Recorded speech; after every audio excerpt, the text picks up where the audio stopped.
Muchas gracias por invitarme. Es realmente un gran placer para mí ser parte de este fantástico congreso en el que hablaremos sobre técnicas de purificación de sangre para el tratamiento de la sepsis. Esos son mis conflictos de interés. Como sabemos, desde una perspectiva histórica, la tormenta de citoquinas se usó anteriormente para referirse a un síndrome similar al de influenza, después y durante la pandemia de influenza del 18, del 19, y después también para la peste negra. Pero recientemente, en los últimos años, durante la pandemia de COVID-19, comenzamos a hablar de la tormenta de citoquinas.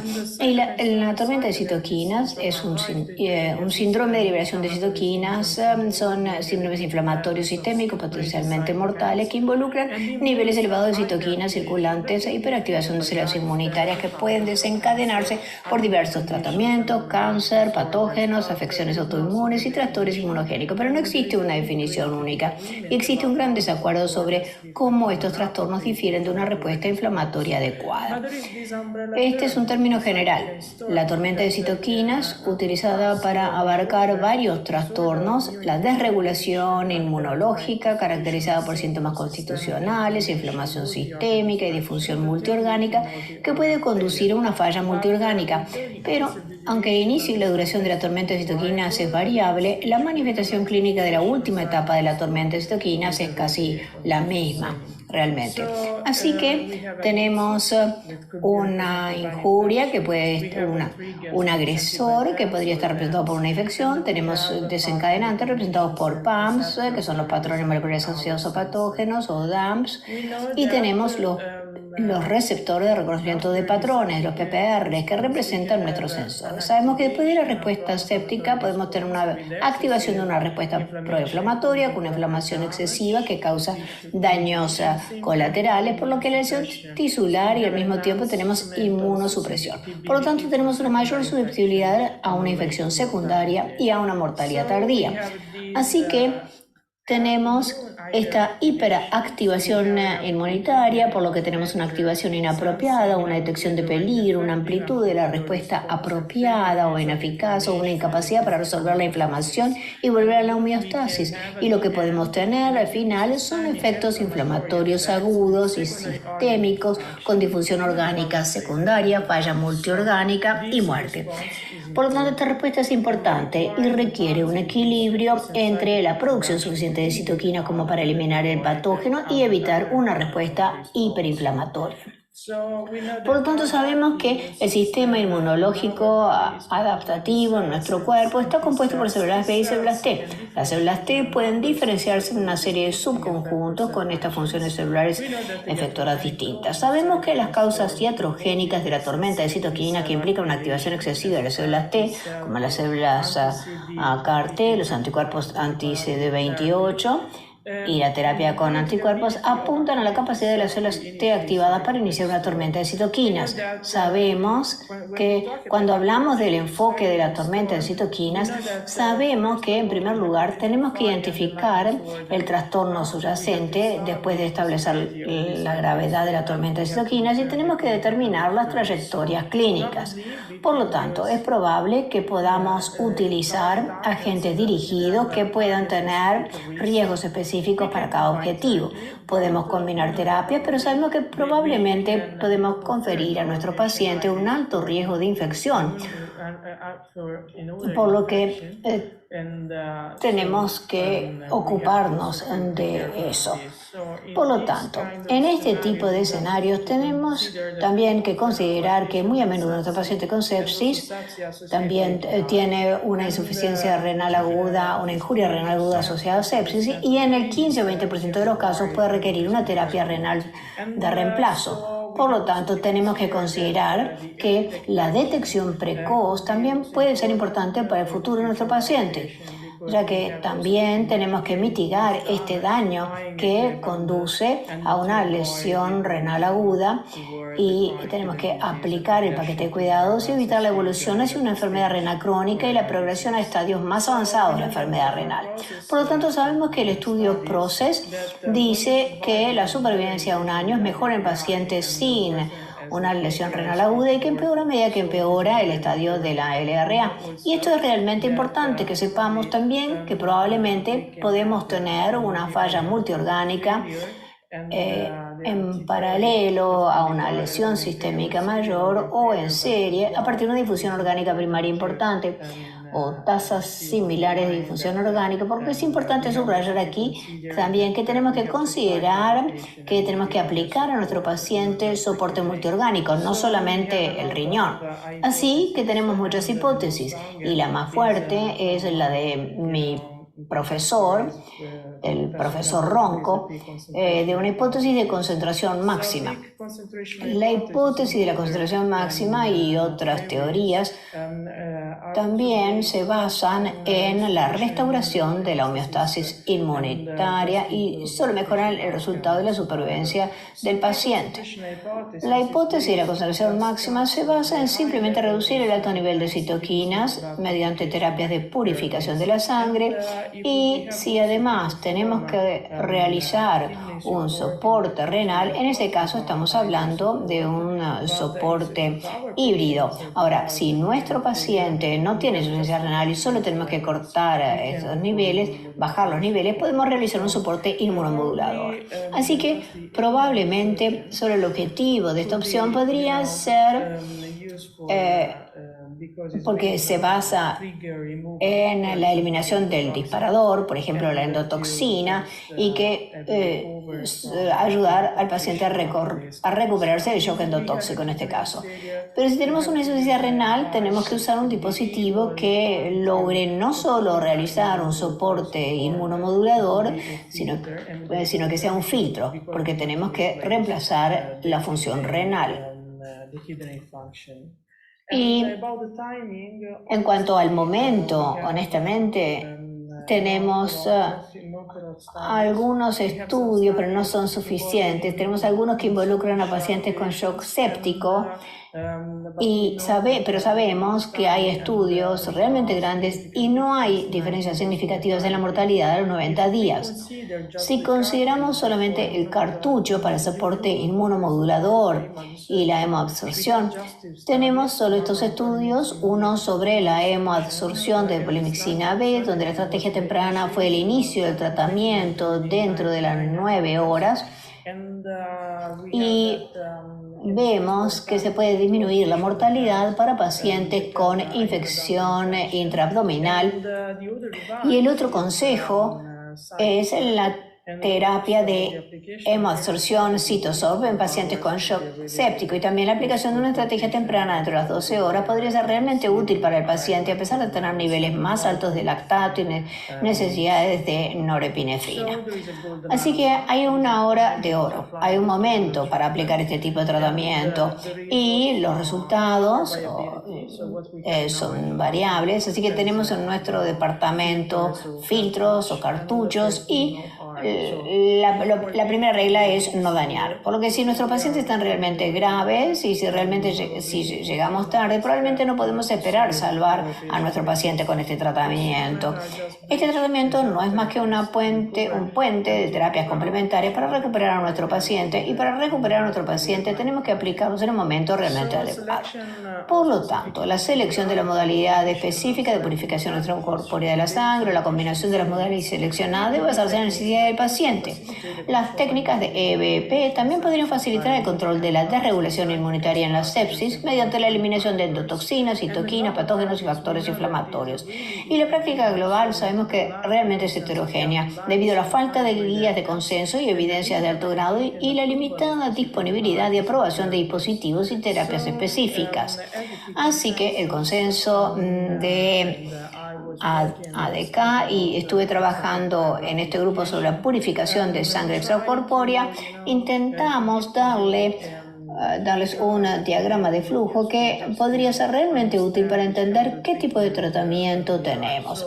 Así que tenemos una carpeta realmente enorme, dentro de la cual tenemos purificación de sangre extracorpórea, que podemos llamar también soporte de órganos extracorpóreos, y terapia de soporte de órganos múltiples. Y en esta enorme carpeta tenemos uno para soporte renal, y dentro de esa carpeta podemos tener 3 canales: diálisis peritoneal, hemodiálisis intermitente y CRRT. Y también para soporte inmunomodulador tenemos un dispositivo que puede ser selectivo en la eliminación de endotoxinas y patógenos, y el dispositivo que no es selectivo en la eliminación elimina moléculas de tamaño mediano, fármacos y compuestos unidos a proteínas. Además, tenemos un dispositivo que puede proporcionar no solo soporte inmunomodulador, sino también soporte renal, porque nuestro paciente tiene una insuficiencia renal y estamos hablando de soporte híbrido en este caso.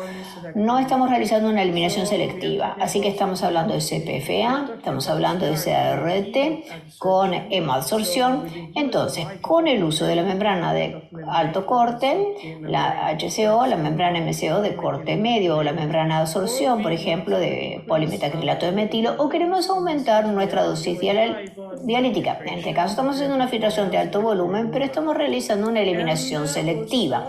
Y también dentro de estas carpetas podemos tener soporte hepático y podemos tener soporte cardíaco y pulmonar, pero no estamos hablando de esto porque no es el tema de esta presentación.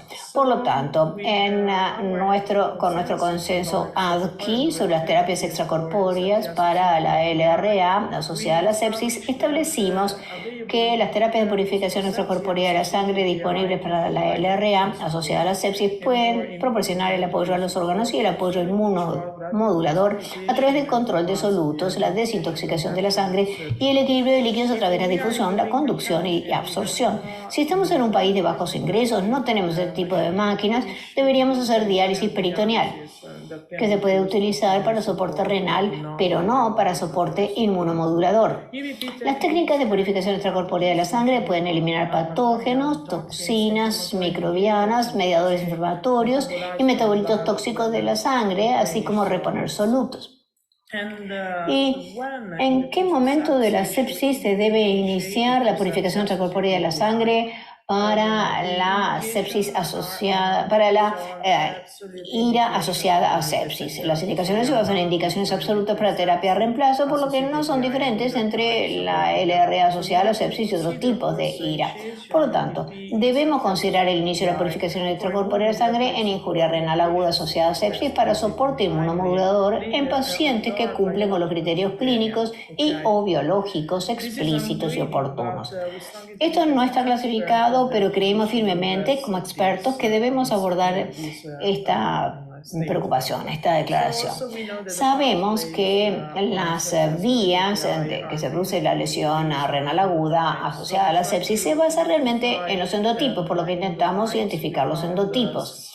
Encontramos 5 tipos de endotipos basados en la inmunomodulación, la activación del complemento o la destrucción de SRA o la reprogramación metabólica.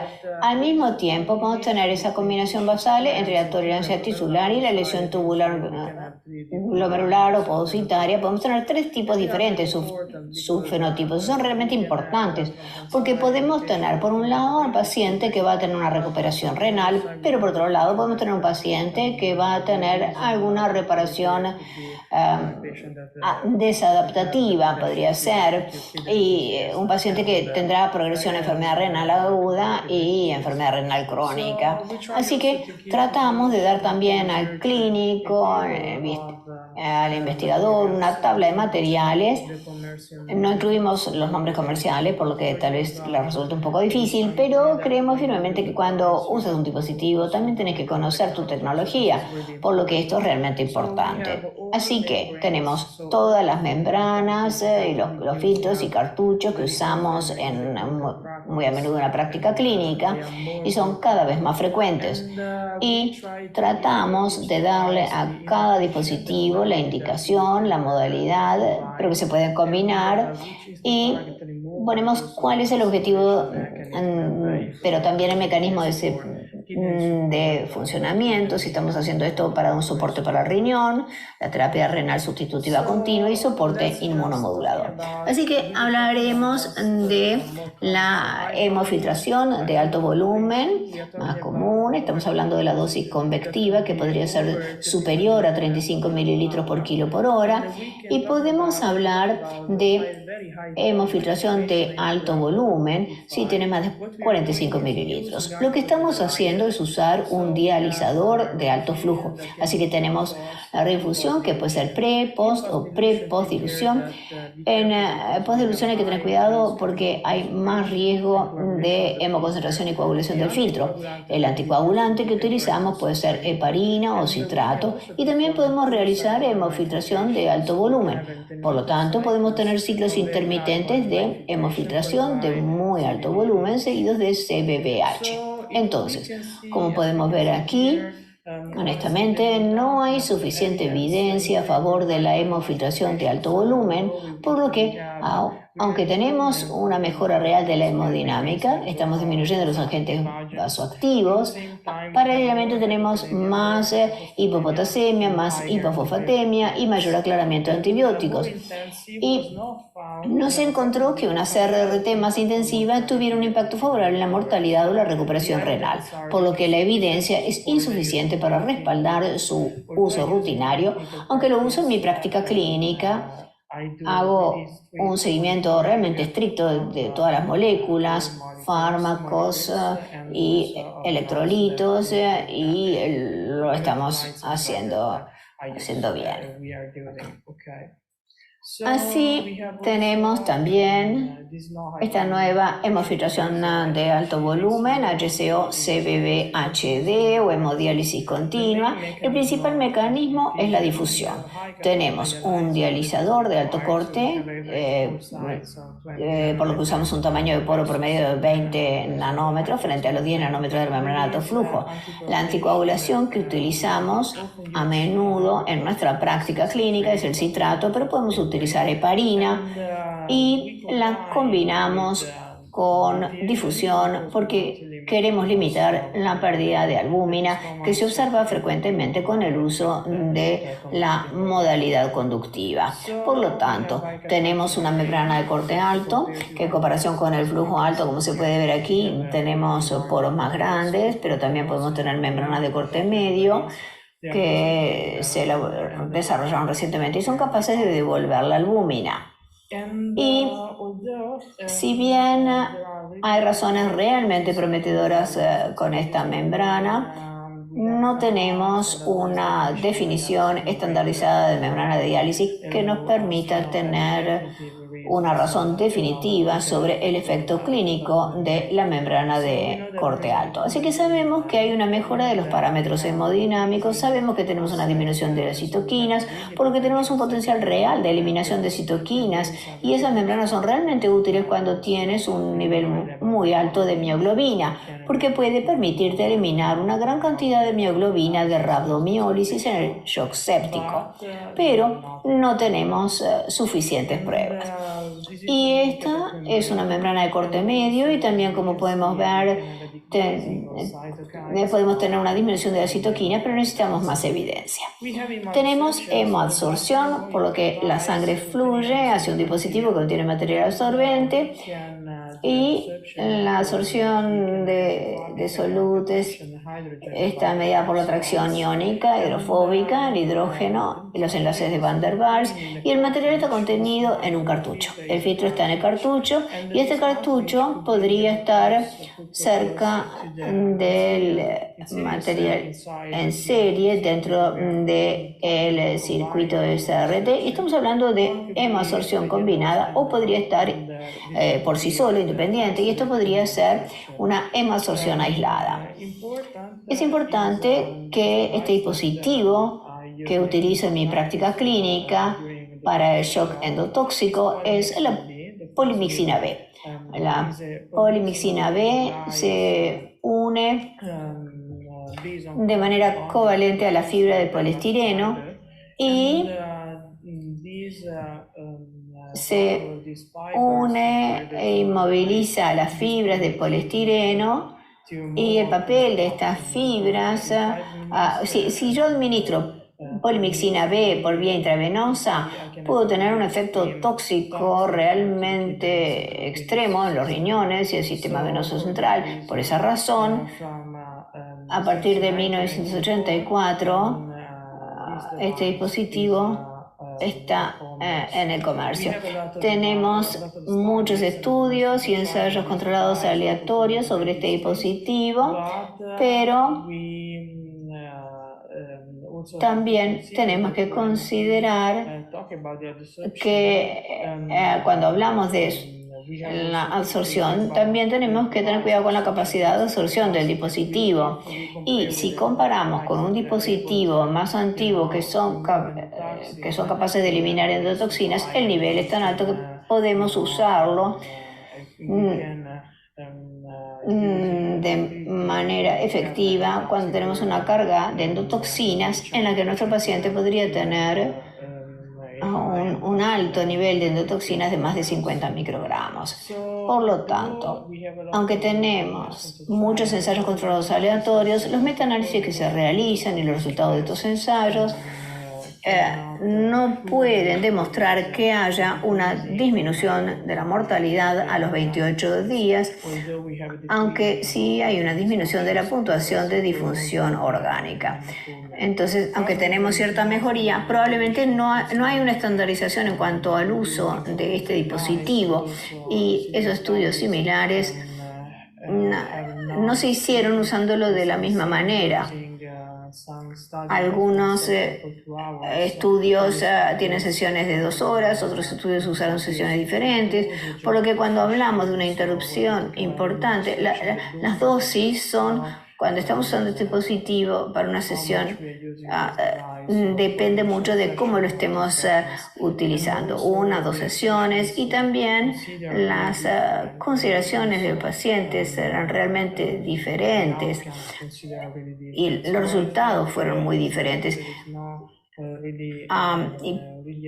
O sea que realmente no hay experiencia sobre este dispositivo, y a veces cuando se realizan ensayos controlados aleatorios realmente no se está haciendo una buena selección de los centros, y por lo tanto probablemente esto podría hacer que sea ineficaz comprar los resultados. La otra razón es que la mortalidad probable no es el mejor resultado para evaluar este dispositivo.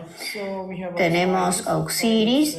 Auxiris es un filtro que tiene estructuras de membranas de 3 capas, así que tenemos la membrana AN69 y también tenemos un tratamiento superficial de PEI que permite absorber las endotoxinas. Y después, dicen que el dispositivo tiene heparina para reducir la trombogenicidad de la membrana, pero solamente le da una carga positiva a la estructura para hacerla más eficaz y más biocompatible. Hemos estudiado esta membrana y la usamos en la pandemia de COVID-19 y hemos visto una disminución de los niveles de citoquinas. Después, luego tenemos también otras membranas que son realmente útiles como el polimetilmetacrilato, que es una membrana que se usa a menudo en pacientes en hemodiálisis. La estructura es realmente más funcional en comparación con otras y podemos tener un efecto en la disminución de la activación del complemento, los depósitos de C5b9 y PTX3, y podemos tener una disminución del daño tubular y glomerular, pero también los depósitos de colágeno y la fibrosis renal y los factores proinflamatorios y citoquinas. Y después tenemos el cartucho. Podría ser un cartucho en cuyo interior podemos encontrar estas cuentas o perlas. Están compuestas por un sorbente que es capaz de eliminar las citoquinas, y el flujo sanguíneo pasa a través de esta vía tortuosa entre partículas. La sangre puede fluir por las superficies externas de la perla, y también el flujo sanguíneo podría ser parte interna de las perlas. Así que tenemos 3 tipos diferentes de flujo que pueden permitir la eliminación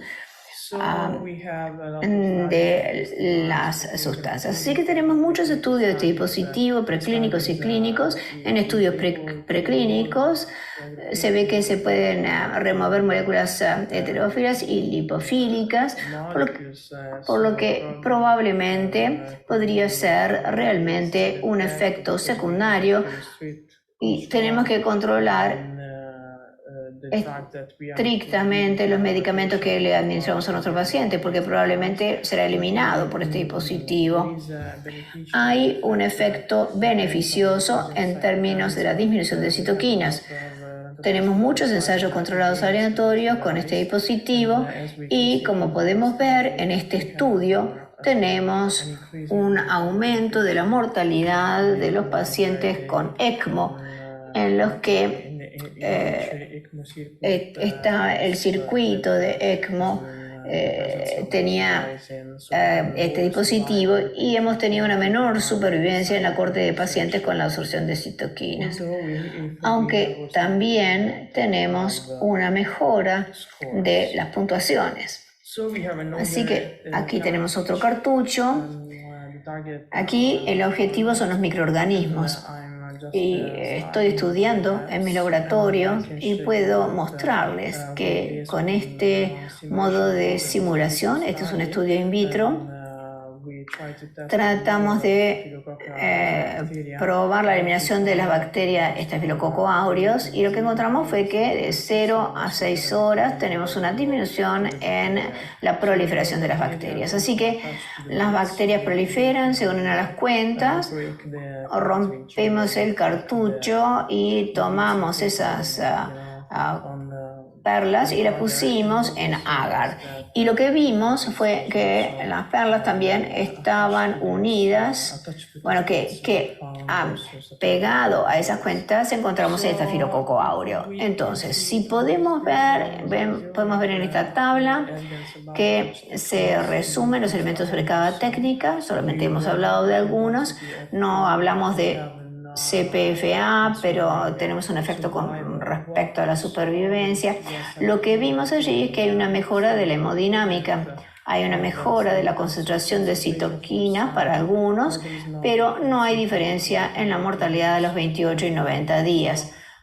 Por lo tanto, probablemente, creemos firmemente que necesitamos capacitar a la gente para establecer un equipo y hacer un registro que podría ser realmente útil, no solo con fines de investigación, sino que podría ser realmente útil para valorar también nuestra práctica clínica.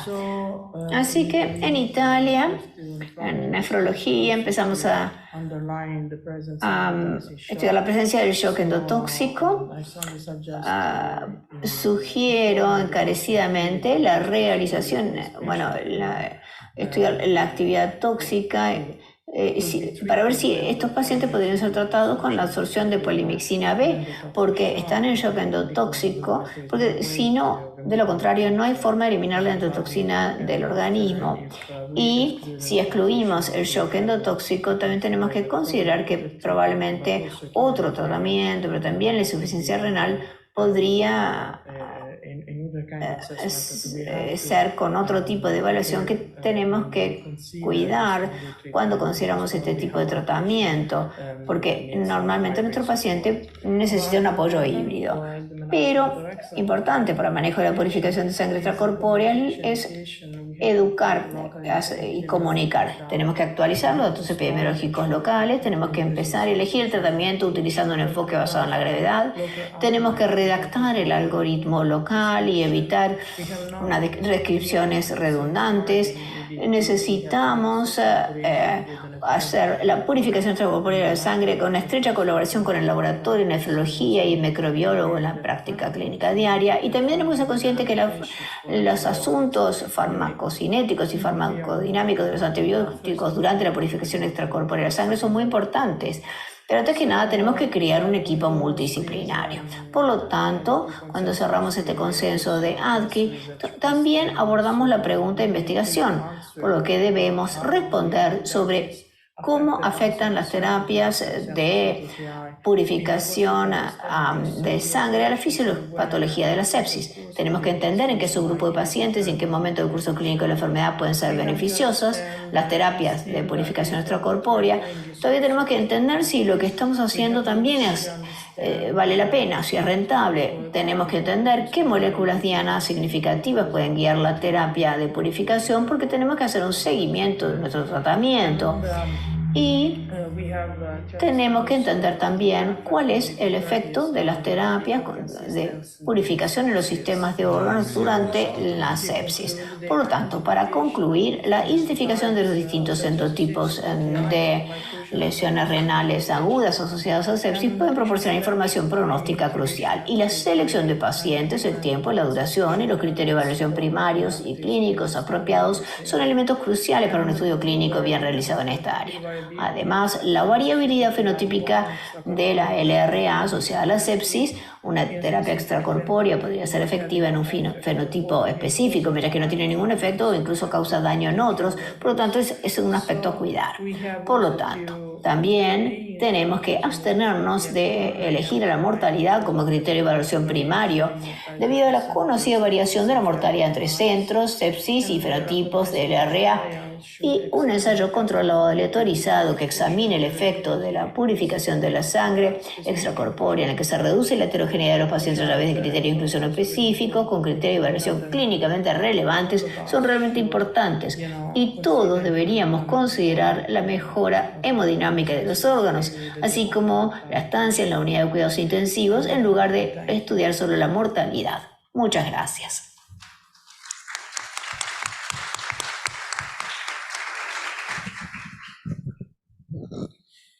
Continuamos con el doctor Rodrigo Díaz. Es integrante del ECMO Heart Team México y jefe de pabellón y ECMO Red Salud de Santiago, Chile, y que nos va a hablar sobre las claves para la implementación del ECMO.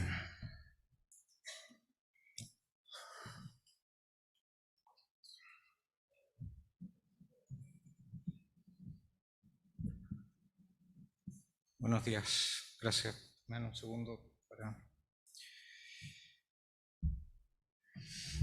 Estoy conectado.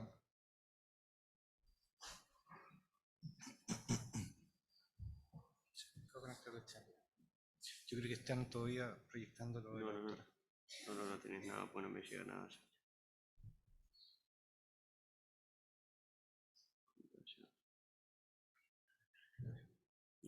No te reconoció la pantalla todavía.